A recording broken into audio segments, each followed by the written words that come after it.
What's up guys, my name is Matthew and today I'm doing my September wrap up.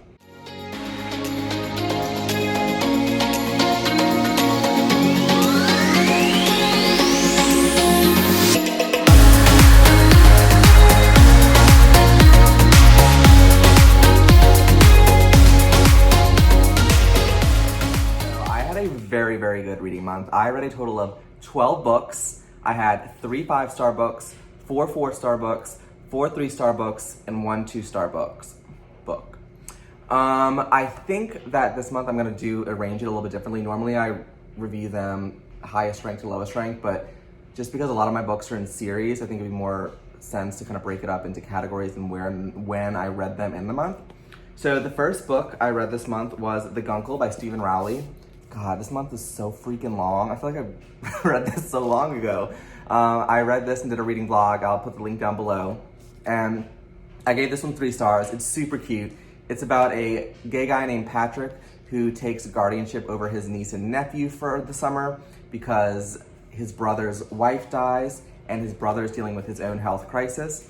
And we kind of watch how this washed up Hollywood actor who's never had kids, never wanted kids, takes responsibility for raising these 2 kids, and he's kind of this hard, cold person, and how the kids kind of get into his life and kind of soften him, and he takes care of them and kind of opens them up and helps him grow as a person, and it was cute. I gave it 3 stars.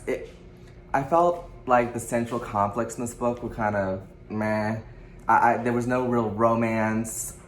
It was a cutesy, heartwarming book. I didn't feel like it was that life-changing. I do think it was cute. I did love the kids, but for me, this book was very meh. Okay, it was cute. I would recommend this if you're in the mood for just something, cutesy and heartfelt and warm. Then I picked this up, but in all, it's a pretty light book, but it was still a good time. So the second book I read this month is The Last Thing He Told Me by Sarah Dave, I think that's her, Laura Dave maybe. And this is one of the books that I picked up at the Amazon bookstore when I was in DC, and I really didn't like this book. It's a Reese Witherspoon book of the month or whatever, her little book club. So I was expecting great things from it, and this book was so boring. It's a thriller, I guess, but it put me to sleep multiple times. It's about this man named Owen who runs away and leaves a note to his wife saying, "Protect my daughter," because it's his stepdaughter. And the whole book is about them trying to figure out why the dad ran away, what happened. And if I'm being honest, I don't even remember key parts of the plot because that's how bored I was. And the last 100 pages, I'm gonna be honest, I skimmed because I didn't care. It's like this bratty teenager and her stepmom trying to figure out why their dad disappeared, where he went, what happened, and it just wasn't interesting to me. I mean, they get on a plane and go to Austin because the daughter has a memory of being in Austin when she was a little kid. Like, it was so, like, the whole time I was reading, I was rolling my eyes, like, this is so not good. And it made me think, like, who's picking this Reese Witherspoon book of the month? I feel like there's a lot of politics involved and a lot of, like, cash being exchanged, like, publishers being like, let my book be the Reese Witherspoon book of the month. Because I know she didn't like this book. There's no way people actually like this book. Okay, I'm being hard.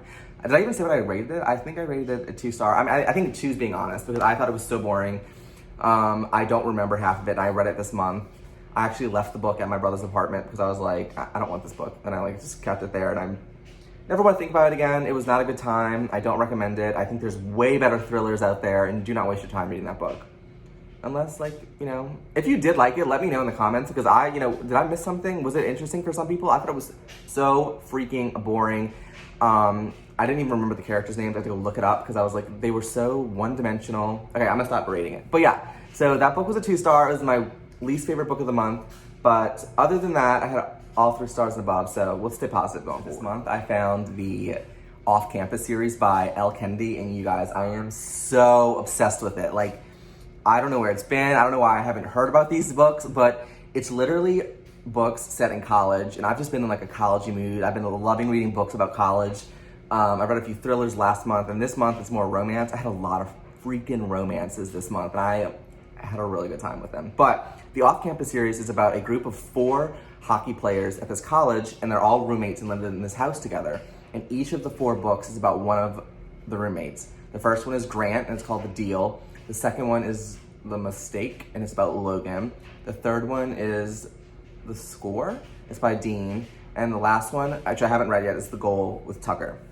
But I've read the first three. I gave The Deal 5 stars because it was just the opening book, and I just loved Grant, and I loved the girl, I think Hannah, and it was so cute. And like, it's like your stereotypical, like, almost like a Netflix movie where it's just like a cutesy rom-com, but then thrown in there is like intense, graphic sex scenes. And, you know, I don't know, I was just here for it. It is good. It is like a guilty pleasure, and I am gonna read anything Elle Kennedy puts out because it's just easy to read. If you're in a reading slump, pick up an Elle Kennedy book because it's so easy to read and so much fun. And while I was reading it, I was like, why does she not write any male romances? And I looked at my bookshelf, like I told you in my TBR for October, is that I found out that I own a book called Him by Elle Kennedy, which is a male romance also about hockey players that, here it is, Him. It's about two friends, Jamie and Wes, and when they were younger, they were best friends, and something happened when they were younger, and they no longer talk, but they both went to colleges on different parts of the country, but both of their colleges are in like the quarterfinals or the finals of this super important hockey tournament. I don't know anything about hockey, sorry, I forgot the name of the tournament. But they meet and they're staying at the same hotel and they rekindle their friendship, kind of exploring what happened in the past and why they're no longer friends. Yeah, it's probably what you're thinking. Whenever someone's no longer friends, it's either like someone said something really mean to the other person or something happened and you're thinking it is what you think. But it's the same reason. I'm not gonna spoil anything. Done. Okay, so it's super cute. I just love these characters and it's just a guilty pleasure. Like, she does male romance sex scenes just as good as she does the male-female romance sex scenes, and they're just so good. She has another book called Us that I haven't gotten to yet, and I'm reading in October. But to clarify, I gave this one 5 stars. I feel like this is so all over the place, I'm so excited. Okay, the 3 books in the off-campus series that I've read is The Deal, which I gave 5 stars. It's the first book in the series. The second one is The Mistake, which I gave 4 stars. And honestly, it's kind of my least favorite of the 3 I've read so far, only because I really did not like Grace the girl. Sorry, don't hate me, she's not for me. And the third one was The Goal, which is about Dean. And then Dean's kind of like this sex addict, like, oh, I just have a bunch of sex and I don't have feelings. And oh, what do you think happens? But it's so cute. I think so far my favorite is Grant. I haven't read Tucker's book yet, but the ending of Dean's story, you find out something really big about Tucker, and I can't spoil it, but I know what the 4th book is going to be about with Tucker because the ending of Dean's book throws a curveball at you and you're like, whoa, best of luck with that. But I definitely recommend the off-campus series. I've given it a 5 and 2 4 stars so far. Him, which is a completely different series, male, I gave 5 out of 5 for the first one. So I think that encapsulates all of it. I know that was like all over the place, and I don't know if you got anything out of that, but if you get anything out of that is pick up The Deal first. You'll know right away if the book is for you. It is just, if you need just like some steamy romance, just wake you up and to like get out of a reading slump, pick it up. Okay, the next book I read this month, I read this one earlier than the off-campus series, but is The Charm Offensive by Alice Cochran, and definitely one of my favorite books of the year. Easy 5 star. In the running with Red, White, and Royal Blue as for male romances. Super cute. You're here. It's all over BookTube. Everybody's talking about it. It's worth the hype. I loved it. It's about a show that's similar to The Bachelor, and the Bachelor is named Charlie, and he's super awkward and weird and has anxiety, and his handler, like his producer who's trying to create the show, is named Dave, and Dave is gay. And while Charlie's going on all these dates trying to find love, he's just not really clicking with the women, and he might start to develop a romantic relationship with his producer. And it's just so warm, and there's so many references to like mental health, whether it be anxiety, depression, panic attacks, that this book did a really good job exploring. And I loved how both of the characters helped each other with their mental illnesses, and it was super cute. But yeah, this is one of the best male romances I've read in a very long time, and I highly recommend it. Can you tell that I have like a ring light? Like, I have little circles in my eyes. I don't think I have to like turn this down, but my skin looks so good. Okay, next book I read was Dial A for Aunties, and I gave this 3 stars. I would put this in the same category as the Guncle in that I thought it was cute and kind of funny, but it just really didn't do much for me. I thought it was good. Like, I wouldn't, it's a 3 star, solid 3 star. I would recommend it if you're looking for something light. But it's about this girl who accidentally kills her this guy that she's on a first date with, and then her aunties kind of help to cover it up. And her aunties and her are in like this wedding business. So they all are a different part of the wedding industry, whether it be like building the cake or doing the photography or the flowers, and all the aunties work together. And they're trying to cover up this body during this wedding, and they're trying to like move the body around so they don't get caught and figure out what to do with the body. There's a few twists and turns. I really wouldn't categorize this as a thriller. It's more like a comedy, but with, you know, death. like it's kind of like Dead to Me almost, where it's like you can't really take it seriously. Like it's not a thriller. Like someone died, which yeah, that sucks, but it's silly and goofy. There's a cute romance mixed in with it, and all in all, it was a cute story. I just would never read it again. It didn't do much for me, but I do understand why people like it, because I definitely thought it was a cute book, and I would recommend it if you're looking for something, you know, a little fun, a little romance with a little bit of thrills, but not like a typical, you know, thriller where you're at the edge of your seat flipping the pages. It's a little bit lighter than that. Okay, the next one I'm probably gonna get a lot of hate for because I'm only giving it 3 stars, but it's Hail Mary by Andy Weir. And don't get me wrong, I think this book is phenomenal. I understand why it's some people's favorite book of the year because it's just so well written. The plot is so good. The reason it's only 3 stars for me is because there's so much science in here, and it was all going over my head, and it was really, for me, I'm not as smart as most of you on BookTube apparently, because it was literally taking away from the story because I didn't understand any of the science. There's just he was explaining all of these space terms and like science of how to build chemicals and particles, and it just, for me, it took away from the story. I think this movie is gonna be fantastic because you're not gonna be able to write pages about science in a movie. It's just gonna be the plot. And I'm so excited to see how Hollywood creates some of the aspects of this book. I don't wanna give anything away, but if you've read this book, you know, about halfway through, to me, I thought the book took a turn and it introduced something that I did not see coming. And that was my favorite part of the book. I'm not gonna spoil it, but if you've read the book, you know what I'm talking about. I cannot wait to see how the movie depicts that situation that's in the book, because I think it's gonna be so good. Yeah, I'll definitely be seeing the movie. It was only 3 stars for me because I just felt like my head was spinning while I'm trying to understand all this science on top of the plot. But it is well done. I think it's gonna be a much better movie, but that's just me because I'm not smart. I don't like science, so. But it's cute, and I mean, it was really good. Like, it was a good book.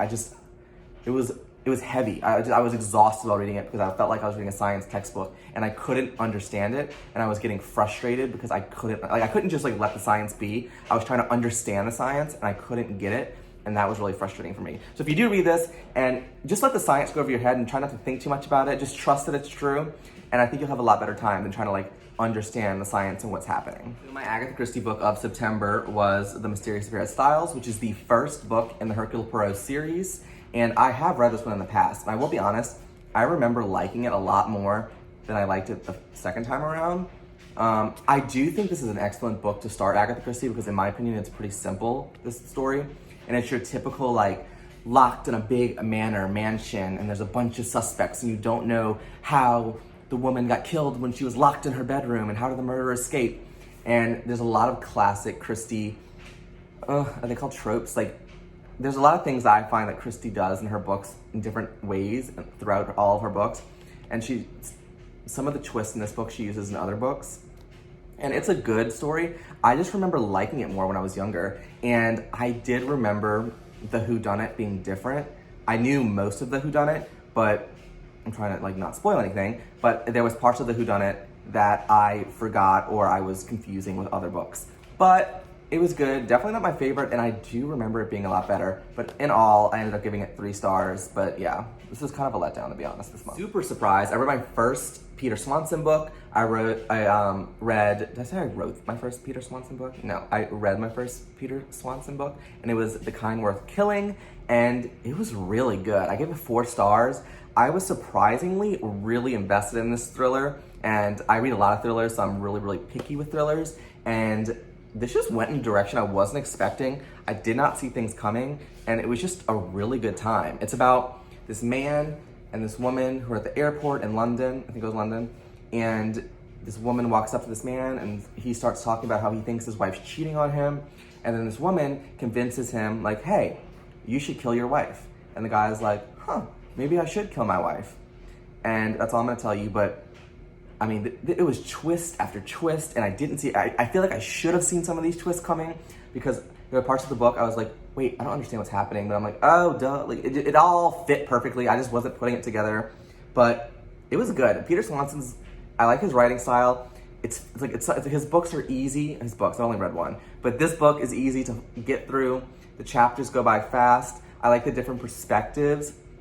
But yeah, I was really impressed by this book, and I definitely recommend The Kind Worth Killing if you're looking for a good thriller, because this took some turns I was not expecting. Also, I found myself rooting for evil characters, or just being like conflicted on who I was rooting for in this book, because things just kept coming out and I was like, oh, that person's evil, or is that person evil, or what would I do in this situation? And it was really a conflict of like, who do I want to win in the end? Because it's kind of like just leave it at that. But yeah, it'll make you think like, wait, who am I rooting for in this book? Because they all are kind of awful, evil people.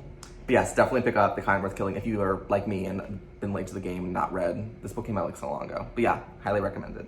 Actually just finished filming a reading vlog that I was gonna do gay thrillers, and the books that I read were Red X and Razorblade Tears. And it turns out that, in my opinion, neither of these books are gay thrillers. So the vlog that I'm posting later that says gay thrillers is a lie, because these aren't thrillers. But I'll start with this one. I gave this book 4 stars.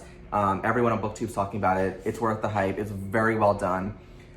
I thought that this book was gonna be more like of a thriller. To me, it's more of a contemporary dealing with like social issues with kind of like thrilling atmospheric in the background, but that's just not the most important part of this book. This book is about 2 dads who are ex-cons, and they have sons who are gay.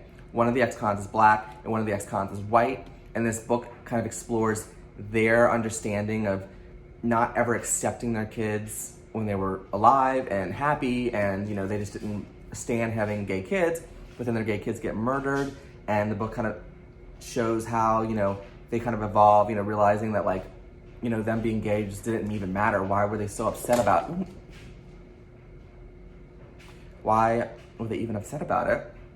And it's just really well written.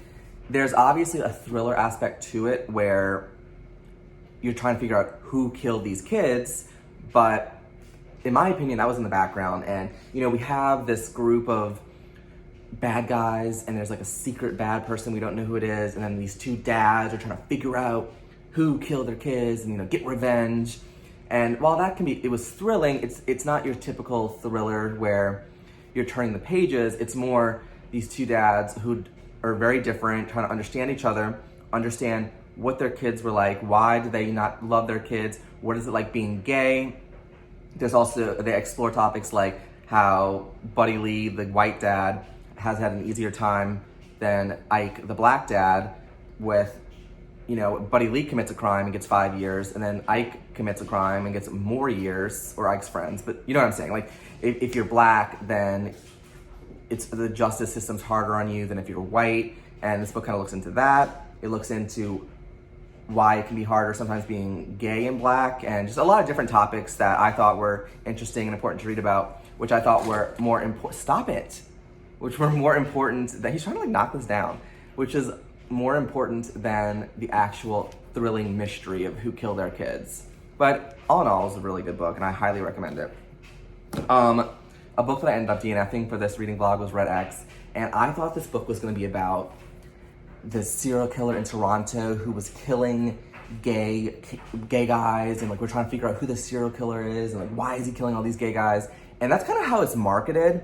But this book is actually a horror book, and there's supernatural aspects, and it's really, really dark. It's really, really sad, and like not scary, but just it made me like go in a dark place. I didn't like the way this book made me feel, so I DNF'd it. And also the author, at the end of each chapter, which is a decade, would break the 4th wall and talk to you about like his own personal trauma and his own personal issues in life, which was really interesting.